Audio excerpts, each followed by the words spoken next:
Hey, what's going on, everybody? This is Tyrone back with Tech Life. And we have another great article from the Telecompetitor. I will leave it in the description down below so you guys can check it out in its entirety. So at the earnings call, Mike Sievert, the CEO of T-Mobile, gave his Rule Precision playbook. Is T-Mobile's fixed wireless secret sauce? They talked about it. And what I kind of want to do with this take, I want to kind of talk about if this could potentially become a problem for them. And the reason I say that, yesterday I was talking with the Tech Extremist, and I will leave the link to his YouTube channel in the description down below. So T-Mobile has these 775 sub-markets that they're going to attack, right? They call it internally, they call them SMERA.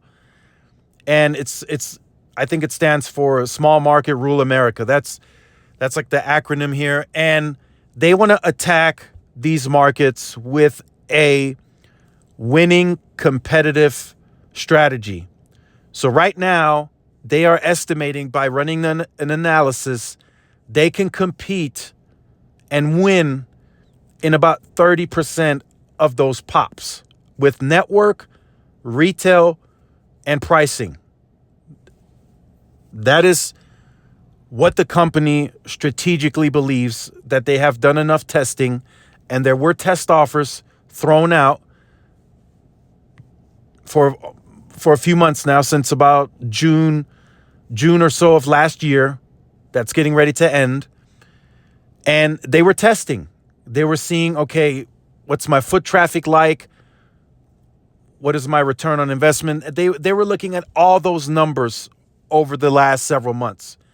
And again, some of these test offers were just thrown out in specific markets. They're testing a lot of stuff. And rightfully so. They're a business. They have to test. They have to see what it's going to be like. Here is where this could become a problem.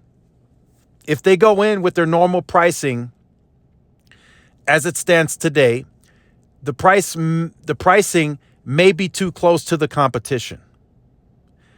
And if there's no real incentive to move, then the customer that's in these parts may just remain on Verizon and AT&T.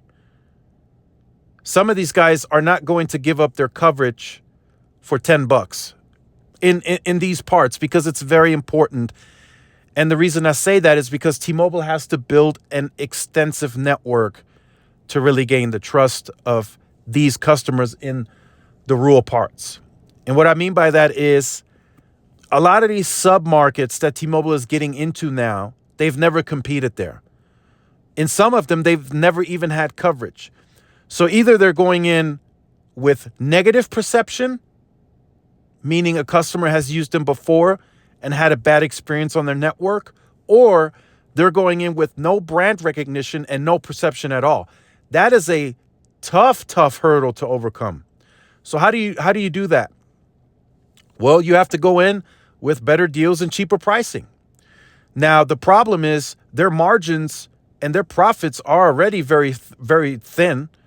Their net income is about 6 times smaller than Verizon's, and their profits, of course, are still, massively lower versus AT&T and Verizon. So if you have to perform a lower price or a discount, whichever they choose to do, to gain normal foot traffic in those sub-markets, you're hurting your bottom line to grow and compete. Now, what me and the Tech Extremists were talking about, is that going to make sense economically for them and money-wise? At some point, you have to sit there and say to yourself, this may not make sense. So we were thinking one or two things are going to happen.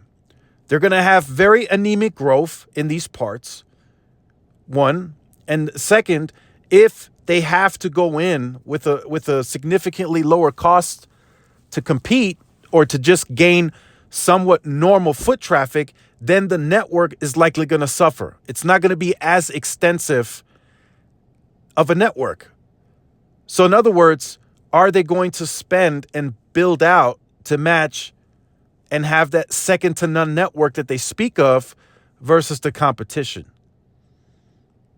right? If there's no return on investment, or enough return on investment, I should say, to fund the network and still make a profit off of that, it's going to be looked at very closely. They're going to look at the P&Ls. They're going to have Peter Osvaldik, the CFO. They're going to look at the numbers.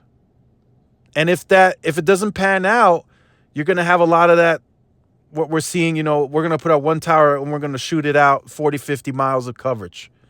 You're going to have a lot of that crazy site spacing, right? If the return on investment is not there, they're going to double and triple check to see, okay, should we even go in?